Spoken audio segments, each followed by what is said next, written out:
Good evening. For the first time in a long time, there may be a glimmer of hope for those struggling through the cost of living crisis. The rate at which things are getting more expensive has slowed, and slowed by more than many experts predicted.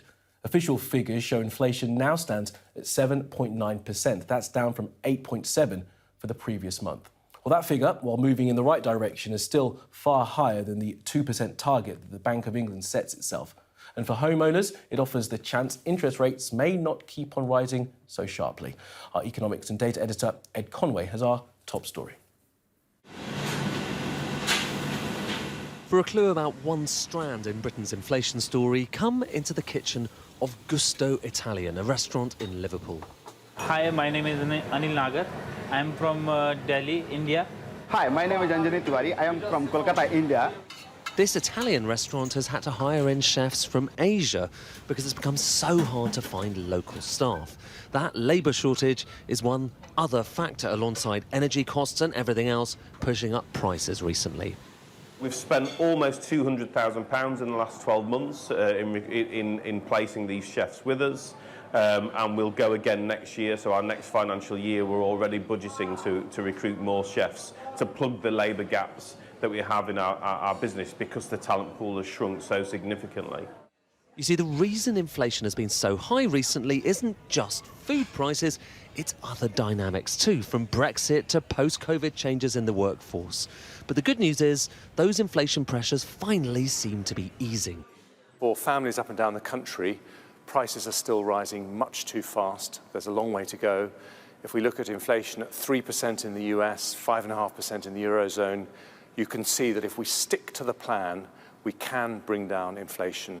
And here is UK inflation going back to 2013. You can see that spike recently and how it's come down now. Look, 7.9% lower than expected.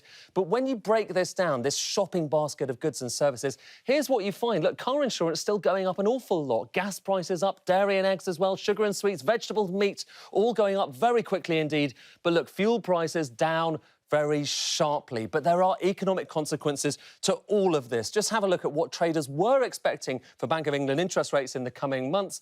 You can see they thought they were going to get up to 6.5%. That was only 2 weeks ago. But look at how this dotted line changes after these latest numbers. For many, the cost of living crisis has come at the worst possible time. Emma was already trying to support 2 children on 1 income, but then complications from long COVID took her off work. Come on then. Touch. Now, between higher costs and rising mortgage payments, it's even harder to make ends meet. I was on a 5-year fixed rate mortgage, at quite a good rate, 2.7, I think it was. And it was due to come to an end this autumn. And with all of the rises from Bank of England, I was starting to get quite worried about where that was going to go. So I decided to fix as soon as I was able, 6 months before it was due to come to an end.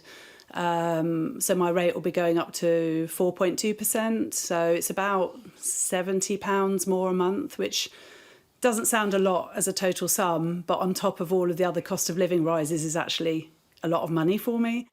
Still now, at last, inflation is falling as expected. It won't end the cost of living crisis. It's still 1 month's worth of data, but it might just be the light at the end of the economic tunnel. Ed Conway, Sky News.